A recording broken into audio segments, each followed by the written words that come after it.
સુરસાગરની મૃત માછલીઓ ભરેલા કોથળાનો વિશ્વામિત્રી નદીમાં નિકાલ કરવામાં આવતા તંત્ર સામે અનેકો સવાલ ઊભા થયા. વડોદરાના સુરસાગરમાં વધુ એક વખત અસંખ્ય માછલીઓનું મૃત્યુ થયાની ઘટના સામે આવી છે, જે અંગે જાગૃત મહિલા દ્વારા જણાવાયું કે પહેલાં ફિલ્ટર પ્લાન્ટ ચાલુ હતો, જે હાલ બંધ છે, જેને લઈને મોટી સંખ્યામાં માછલીઓનું મૃત્યુ થયું છે. જે બાદ આશ્ચર્યની વાત ધ્યાને આવી કે માછલીઓના મૃતદેહનો નિકાલ વિશ્વામિત્રી નદીમાં કરવામાં આવ્યો છે.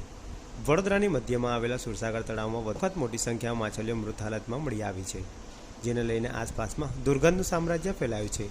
અગાઉ પણ અનેક ઘટનાઓ સામે આવ્યા બાદ તંત્ર દ્વારા આ અંગે કોઈ નક્કર પગલાં લેવામાં નહીં આવતા વધુ એક વખત પુનરાવર્તન થયું છે. આ ઘટનાને લઈને તંત્ર સામે સવાલો ઉઠ્યા છે, તો મૃત માછલીઓના દુર્ગંધને કારણે આસપાસના રહીશોનું જીવન મુશ્કેલ બન્યું છે.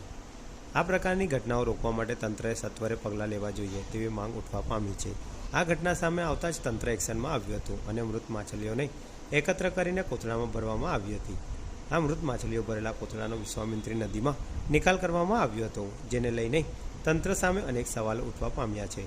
એક તરફ વિશ્વામિત્રી નદી ચોખ્ખી કરવા માટે તંત્ર કમર કસી રહ્યું છે, તો બીજી તરફ તંત્ર દ્વારા અહીંયા મૃત જીવોનો નિકાલ કરવામાં આવ્યો હોવાનું સામે આવ્યું છે.